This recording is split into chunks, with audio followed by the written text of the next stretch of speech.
अरे aunties uncles और सारी मिडिल क्लास मोहब्बत की फौज, हर घर में एक साइलेंट किलर होता है। बीवी पूरा दिन घर संभालती है, बच्चों को हैंडल करती है, खाना बनाती है, सफाई करती है, लेकिन हस्बैंड को लगता है ये सब खुद ब खुद हो जाता है। Appreciation zero, thank you zero, और बीवी का दिल धीरे धीरे खाली होता चला जाता है। लेकिन आज से सब बदलने वाला है। डिफेंस की एक फ्लैट में आयशा 10 साल से यही रूटीन जी रही थी।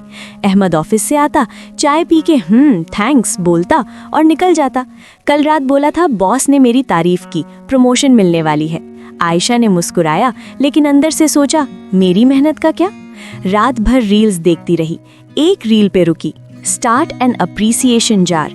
सुबह उसने एक सुंदर सा ग्लास जार डेकोरेट किया, ऊपर लिखा आवर डेली अप्रिसिएशन जार। शाम को अहमद आया। आयशा ने मुस्कुराते हुए कहा, अहमद आज से हम हर रोज एक दूसरे के लिए थैंक यू नोट लिखेंगे और जार में डालेंगे।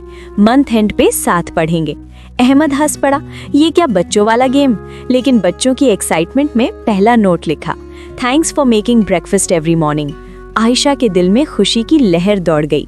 डे 2, डे 3, अहमद के नोट्स बदलते गए।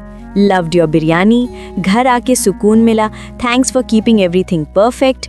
डे 4 को अहमद खुद सुबह उठा, बेड टी बनाई और नोट लिखा, आज रियलाइज हुआ your my super hero.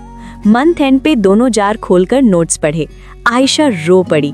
Ahmad ने टाइटली हग किया और बोला, सॉरी आयशा, मैं अंधा था, अब से हर रोज बोलूंगा thank you, I love you, you are amazing.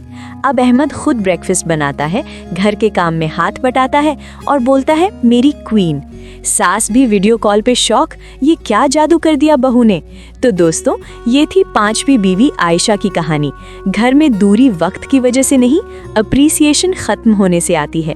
सिर्फ एक छोटा सा थैंक यू नोट 10 साल पुरानी शादी को हनीमून वापस दे सकता है। कल छठी बीवी आएगी और दिल को छू लेने वाली कहानी लाएगी। 7 दिन 7 बीवी। कल शाम 8 बजे फिर मिलेंगे। लाइक ठोको, कमेंट में बताओ तुम भी अप्रिसिएशन जार शुरू करोगी ना, और घंटी दबा दो। अल्लाह हाफिज।